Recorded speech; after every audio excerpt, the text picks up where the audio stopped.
Hello दोस्तों, नमस्कार। आपके अपने YouTube channel RKM take info पर आप सभी साथियों का तहे दिल से हार्दिक स्वागत। दोस्तों, इस वीडियो में बात करने वाले हैं राजस्थान लोक सेवा आयोग द्वारा आयोजित पुस्तकालय अध्यक्ष ग्रेड सेकंड भर्ती परीक्षा 2024 के संबंध में। साथियों, पुस्तकालय अध्यक्ष ग्रेड सेकंड का परीक्षा परिणाम द्वारा आज जारी कर दिया गया है। इसका फाइनल रिजल्ट जारी करने के बाद अभ्यर्थियों की कैटेगरी वार फाइनल कट ऑफ क्या रही है। साथियों, जो अभ्यर्थी इसमें अंतिम रूप से चयनित हुए हैं उन अभ्यर्थियों को नियुक्ति पत्र और पदस्थापन आदेश यानी ज्वाइनिंग लेटर कब तक दिया जाएगा, कब तक इन अभ्यर्थियों की ज्वाइनिंग हो सकती है। साथ ही प्रोविजनल और वेटिंग लिस्ट के बारे में बात करेंगे। जो अभ्यर्थी प्रोविजनल में है और या वेटिंग लिस्ट में है उन अभ्यर्थियों का फाइनल सिलेक्शन हो सकता है या नहीं। साथियों, ये सभी जानकारी दोस्तों इस वीडियो में मिलने वाली है, इसलिए वीडियो को पूरा अंत तक देखें। और जो साथी पहली बार हमारे यूट्यूब चैनल को देख रहे हैं तो दोस्तों, राजस्थान सरकार की समस्त भर्तियों की संपूर्ण सटीक जानकारी के लिए हमारे यूट्यूब चैनल और टेलीग्राम चैनल को ज्वाइन करके रखें। उसका लिंक इसी वीडियो के डिस्क्रिप्शन बॉक्स में मिलेगा, वहां से क्लिक करके आप ज्वाइन कर सकते हैं।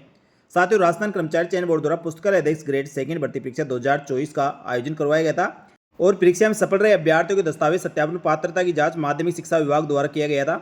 माध्यमिक शिक्षा विभाग तो आयोग द्वारा पुस्तकालय अध्यक्ष grade second library grade second प्रतियोगिता परीक्षा 2024 के अंतर्गत अभ्यर्थियों की पात्रता की जांच हेतु 8/4/2025 को जारी की गई विचार सूची में अस्थायी रूप से सम्मिलित अभ्यर्थियों की पात्रता की जांच व दस्तावेज सत्यापन संबंधित विभाग द्वारा किया गया था। पात्रता की जांच और दस्तावेज सत्यापन उपरांत विज्ञापित पदों के विरुद्ध निम्नलिखित रोल नंबर वाले अभ्यर्थियों के रोल नंबर के संयुक्त कोष्ठ में अंकित मेरिट क्रमांक के अनुसार मुख्य सूची में सफल घोषित किया गया है। इन अभ्यर्थियों को दोस्तों फाइनल रूप से चयन कर लिया गया है। इसमें साथियों, सबसे पहले टीएसपी क्षेत्र के अभ्यर्थियों के रोल नंबर है तो अनुसूचित क्षेत्र में टोटल 22 अभ्यर्थी पास हुए हैं और इनका दोस्तों फाइनल रूप से चयन किया गया है। सेकंड में दोस्तों इसके गैर अनुक्षेत्र यानी नॉन टीएसपी क्षेत्र के अभ्यर्थियों के रोल नंबर दिए गए हैं और आपके मेरिट क्रमांक है, कौन सी मेरिट आपकी रही है। तो आप दोस्तों सफल रहे सभी अभ्यर्थियों को बहुत बहुत बधाई और शुभकामनाएं। जिन अभ्यर्थियों को दोस्तों मेरिट क्रमांक नंबर के आगे पी लिखा हुआ है ऐसे अभ्यर्थी प्रोविजनल में है। इस प्रकार टोटल गैर अनुक्षेत्र के यानी नॉन टीएसपी के टोटल 252 अभ्यर्थियों को फाइनल सिलेक्शन किया गया है। यानी साथियों 252 अभ्यर्थियों की लिस्ट है जिनका अंतिम रूप से चयन किया गया है, उन सभी अभ्यर्थियों के रोल नंबर है। लेकिन साथियों यहाँ कंडीशन यही रहेगी, जिन अभ्यर्थियों के रोल नंबर के आगे पी है उन अभ्यर्थियों को प्रोविजनल में रखा गया है। यानी दोस्तों इनके दस्तावेज कंप्लीट होने के बाद ही इनका मुख्य सूची में चयन रहेगा। यदि आवश्यक दस्तावेज उपलब्ध नहीं कराते तो ऐसे अभ्यर्थियों को दोस्तों अंतिम चयन सूची यानी मुख्य सूची से बाहर किया जा सकता है। तो साथियों 352 अभ्यर्थी गैर अनुसूचित क्षेत्र के और 22 अभ्यर्थी टीएसपी क्षेत्र के हैं। तो साथियों इसमें कैटेगरी वार कट ऑफ क्या रही है वह इस प्रकार है। ये साथियों टीएसपी क्षेत्र की मेन लिस्ट की कट ऑफ है। जो मुख्य रूप से चयनित हुए उन अभ्यर्थियों की जनरल में दोस्तों जनरल और जनरल फीमेल की 163.63 और जन्म तारीख 31/3/2000 है। इसी प्रकार एससी कैटेगरी बात करें तो इसमें जनरल की 181.48 और जन्म तारीख 9/7/1999। इसी प्रकार एसटी की बात करें तो 164.11 जन्म तिथि 3/7/1999 और एसटी फीमेल की 142.10 जन्म तिथि 9/7/1992 है। और हॉरिजेंटल में कोई अभ्यर्थी मिला नहीं है। तो ये तो साथियों टीएसपी क्षेत्र के अभ्यर्थी कट ऑफ है। उसके बाद दोस्तों नॉन टीएसपी क्षेत्र के अभ्यर्थियों कट ऑफ की बात करें तो जनरल में जनरल की 223.23 जन्म तिथि 2/1/1998 और महिलाओं की 206.56 जन्म तिथि 20/8/1993।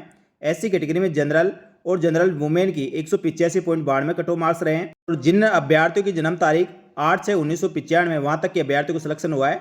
एसटी कैटेगरी में जनरल और जनरल वुमेन की 162.8 और जन्म तारीख 6/7/1996 तक है, उन अभ्यर्थियों का सिलेक्शन किया गया है। ओबीसी में बात करें तो जनरल की 214.51 और महिलाओं की 202.49 है। एमबीसी की बात करें तो जनरल में 200.31 कट ऑफ मार्क्स रहे हैं। ईडब्ल्यूएस में जनरल और जनरल वुमेन की 201.71 कट ऑफ मार्क्स रहे हैं और जन्म तारीख 5/7/1998 रही है। इसी प्रकार साथियों आगे सहरिया में कोई अभ्यर्थी नहीं है। हॉरिजेंटल की बात करें तो साथियों इसमें नॉन टीएस में एक्स सर्विसमैन की जनरल में 153.95 और जन्म तारीख 20/12/1991।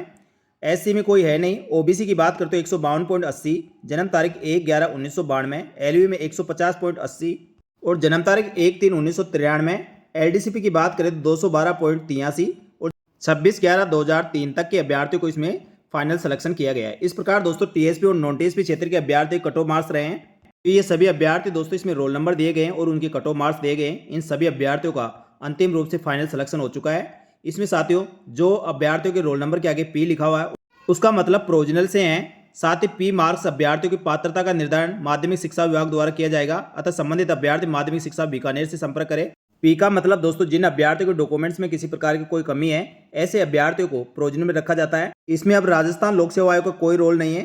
तो प्रोविजनल जो भी अभ्यर्थी है माध्यमिक शिक्षा विभाग बीकानेर में दोस्तों आप संपर्क करें और वहां से दोस्तों अभ्यर्थी के स्तर या विभाग के स्तर पर कहीं पे भी कोई भी कमी रह गई तो उसकी पूर्ति करवाए, तो ही दोस्तों आप मुख्य सूची में रहेंगे। अन्यथा दोस्तों अंतिम रूप से चयन सूची से आपको बाहर किया जा सकता है। तो आप दोस्तों विभाग से संपर्क करें। और जो इसमें NA लिखा हुआ है उसका मतलब है candidate not available due to maximum qualification marks as per rules. यानी साथियों पुस्तकालय अध्यक्ष ग्रेड सेकंड के लिए एग्जाम पास करने के लिए जो मिनिमम क्वालिफाई करने का क्राइटेरिया रखा गया था उसमें दोस्तों अभ्यर्थी पास नहीं हो पाए हैं, यानी साथियों उपयुक्त पात्र अभ्यर्थी नहीं मिले, तो वहां पर दोस्तों उस कैटेगरी सामने NA लिखा गया है।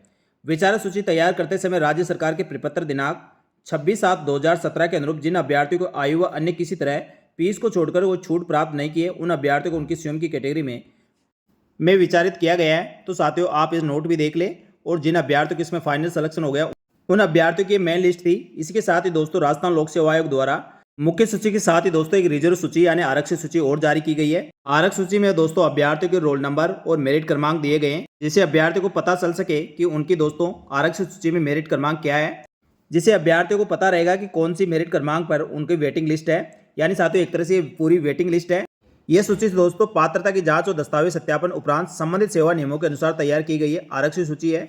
इसमें निम्नलिखित रोल नंबर वाले अभ्यर्थियों को उनके रोल नंबर के सम्मुख पोस्ट में अंकित मेरिट क्रमांक के अनुसार सफल घोषित किया गया है और विभाग द्वारा निर्धारित समय में मांग प्राप्त होने पर आयोग द्वारा उक्त अभ्यर्थियों के नाम नियुक्ति हेतु अभ्यास न किए जा सकेंगे। तो साथियों राजस्थान लोक सेवा आयोग द्वारा आरक्षित सूची जो रिजर्व सूची जारी की गई है यानी वेटिंग लिस्ट जारी की गई है, उसमें 126 अभ्यर्थियों को वेटिंग लिस्ट में रखा गया है। और वेटिंग लिस्ट की भी साथियों कट ऑफ लिस्ट जारी की गई है, यानी किस कट ऑफ मार्क्स तक अभ्यर्थियों को वेटिंग में रखा गया है। इसमें साथियों नॉन टीएसपी क्षेत्र के अभ्यर्थियों की ये वेटिंग लिस्ट है और कैटेगरी वाइज उनकी कट ऑफ मार्क्स दिए गए हैं। साथियों इस लिस्ट में जो वेटिंग लिस्ट है इसमें संबंधित सेवा नियमों के अंतर्गत विज्ञापित वर्गवार पदों के 50% पदों हेतु आरक्षित सूची तैयार किए जाने का प्रावधान है, किंतु संबंधित सेवा नियमों के अनुसार न्यूनतम उत्तीर्ण प्राप्त अभ्यर्थी उपलब्ध नहीं होने के कारण अनुसूचित क्षेत्र के अभ्यर्थी की सूची तैयार नहीं की गई है। इसमें साथियों पी का मतलब प्रोविजनल है और जिनके पी लगा हुआ है ऐसे अभ्यर्थी को माध्यमिक शिक्षा विभाग बीकानेर में संपर्क करके दोस्तों आपका प्रोविजनल के बारे में आप पता कर सकते हैं। अब बात आती है दोस्तों जो वेटिंग लिस्ट में अभ्यर्थी है उनका क्या चयन हो सकता है, वेटिंग लिस्ट में से कितने अभ्यर्थियों को फाइनल सिलेक्शन हो सकता है। तो दोस्तों वेटिंग लिस्ट में यानी साथियों आरक्षित सूची में जो अभ्यर्थी है उनका नंबर तभी आएगा जब मुख्य सूची में से कोई भी अभ्यर्थी नियुक्ति पत्र और प्रतिस्थापन जारी होने के बाद कोई अभ्यर्थी ज्वाइन नहीं करता है, तो उसकी जगह दोस्तों वेटिंग लिस्ट में से अभ्यर्थियों का नंबर लिया जाएगा। लेकिन साथियों यहाँ देखने वाली बात यह रहेगी, यदि कोई अभ्यर्थी दोस्तों पद पर ज्वाइन नहीं करता है तो वह जिस कैटेगरी का अभ्यर्थी होगा उसी कैटेगरी की सीट कम होगी और जो रिजर्व अभ्यर्थी रखे गए हैं उसमें से उस कैटेगरी के टॉप अभ्यर्थी का मुख्य सूची में सिलेक्शन कर लिया जाएगा। तो साथियों ये किस अभ्यर्थी की किस्मत खुलती है ये तो साथियों इसके फाइनल ज्वाइनिंग के बाद ही पता चलेगा। कितने अभ्यर्थियों की वेटिंग लिस्ट क्लियर होती है, कितने अभ्यर्थी ज्वाइन नहीं करते हैं। लेकिन साथियों एक बार अभ्यर्थी पद पर ज्वाइन कर लेता है और उसके बाद यदि वो दोस्तों नौकरी छोड़ता है तो वह पद वेकेंट नहीं मानी जाती है।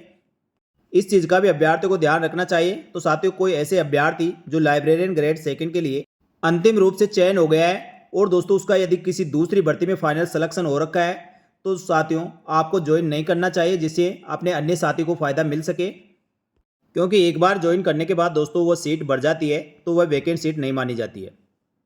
उसी के साथ जो प्रोविजनल में जिन अभ्यर्थियों को रखा गया है और वह मुख्य सूची में चयनित है, यदि दोस्तों वह संबंधित दस्तावेज प्रोवाइड नहीं करवाता है और दोस्तों दस्तावेजों कमी के कारण यदि उसकी पात्रता रिजेक्ट की जाती है और उसकी सीट वैकेंट होती है तो साथियों उसी कैटेगरी के रिजर्व लिस्ट में से अन्य अभ्यर्थी का जो टॉप रैंक वाला अभ्यर्थी होगा उसका फाइनल सिलेक्शन किया जाएगा। तो साथियों जो अभ्यर्थी रिजर्व में है तो उनको तो दोस्तों अभी वेट करना होगा जब तक साथियों अंतिम रूप से चयनित अभ्यर्थी पदस्थापन आदेश नहीं हो जाते और ये ज्वाइनिंग नहीं कर लेते हैं। और ज्वाइनिंग की रिपोर्ट के बाद दोस्तों राजस्थान माध्यमिक शिक्षा विभाग द्वारा यदि कोई सीट वैकेंट रहती है तब जाकर दोस्तों ये वेटिंग लिस्ट क्लियर होगी। उसके लिए आरक्षित सूची वाले अभ्यर्थियों को वेट करना होगा। लेकिन साथियों अभी काफ़ी भर्ती परीक्षाएं निकाली गई है और लाइब्रेरियन ग्रेड थर्ड की वैकेंसी निकली हुई जिसका भी एग्जाम दोस्तों नज़दीक आ गया है। तो आप दोस्तों दूसरी भर्ती परीक्षा की तैयारी में जुट जाइए, बिल्कुल भी आप समय खराब न करें और साथियों नियमित रूप से आप अन्य भर्ती परीक्षा की तैयारी करते रहे। यदि साथियों इसमें आपका सिलेक्शन होगा तो दोस्तों बाद में हो जाएगा, लेकिन साथियों दूसरी भर्ती को आपको नहीं छोड़ना चाहिए, उसमें अपना पूरा फोकस रखना चाहिए। और जिन अभ्यर्थियों को फाइनल सिलेक्शन नहीं हुआ है उनको भी निराश नहीं होना चाहिए। काफ़ी भर्ती परीक्षाएं राजस्थान सरकार द्वारा निकाली गई है तो उनकी तैयारी आपको नियमित रूप से करनी चाहिए। कहीं ना कहीं दोस्तों आपका सिलेक्शन जरूर होगा और आप एक सरकारी नौकरी का सपना पूरा कर पाएंगे। अब बात करें दोस्तों इसमें अंतिम रूप से चयनित अभ्यर्थियों की ज्वाइनिंग के संबंध में, तो अंतिम रूप से चयनित अभ्यर्थियों की विचारक सूची माध्यमिक शिक्षा विभाग को भेज दी गई है अब आगे की कार्रवाई माध्यमिक शिक्षा विभाग द्वारा की जाएगी और अंतिम रूप से चयनित अभ्यर्थियों को नियुक्ति पत्र और पदस्थापन किया जाएगा। इसके लिए दोस्तों आपको 20 से 25 दिन रुकना पड़ सकता है, यानी अगस्त के लास्ट तक सभी अभ्यर्थियों को अंतिम रूप से ज्वाइनिंग आदेश जारी कर दिए जाएंगे। उसके बाद अभ्यर्थी ज्वाइनिंग कर सकते हैं, लेकिन साथियों उससे पहले पुलिस चरित्र सत्यापन, साथ ही दोस्तों मेडिकल भी करवाना होगा। साथियों देखने वाली बात रहेगी क्या माध्यमिक शिक्षा विभाग द्वारा अभ्यर्थियों के पुलिस चरित्र विभाग स्वयं करवाएगा या अभ्यर्थियों को करवाने के लिए निर्देशित करेगा, ये साथियों अभी देखने वाली बात रहेगी। इसके संबंध में कोई भी अपडेट होगी तुरंत प्रभाव से आपको अपडेट कर दी जाएगी। और मेडिकल प्रमाण पत्र अभ्यर्थियों को स्वयं बनाना होगा, जो साथियों आपको पदस्थापन आदेश जारी होने से 7 दिन पुराना नहीं होना चाहिए। इस चीज़ का आपको ध्यान रखें। जैसे दोस्तों पदस्थापन आदेश जारी हो, आपका एक दिन में दोस्तों मेडिकल प्रमाण पत्र बन जाएगा, इसलिए आप परेशान ना हो। और जैसे दोस्तों आदेश जारी होता है, आप मेडिकल प्रमाण पत्र बनाकर जो भी आवश्यक दस्तावेज मांगे जाते हैं उसके साथ आप ज्वाइनिंग कर सकेंगे। तो साथियों मेरे द्वारा दी गई जानकारी आपको अच्छी लगी तो वीडियो को लाइक जरूर करें। इस भर्ती के संबंध में दोस्तों आगे भी कोई भी अपडेट होगी तुरंत प्रभाव से हमारे यूट्यूब चैनल और टेलीग्राम चैनल पर आपको अपडेट कर दी जाएगी। और इस भर्ती के साथ ही राजस्थान सरकार की अन्य भर्तियों की भी संपूर्ण और सटीक जानकारी हमारे यूट्यूब चैनल पर मिलती रहेगी। इसलिए हमारे यूट्यूब चैनल को सब्सक्राइब करके बेल आइकन प्रेस कर ले, जिससे नई वीडियो का नोटिफिकेशन भी आपको तुरंत प्रभाव से मिल सके। इस वीडियो में इतना ही, जल्दी मिलेंगे दोस्तों एक और भर्ती की महत्वपूर्ण और सटीक जानकारी लेकर। तब तक के लिए धन्यवाद। जय हिंद, जय भारत।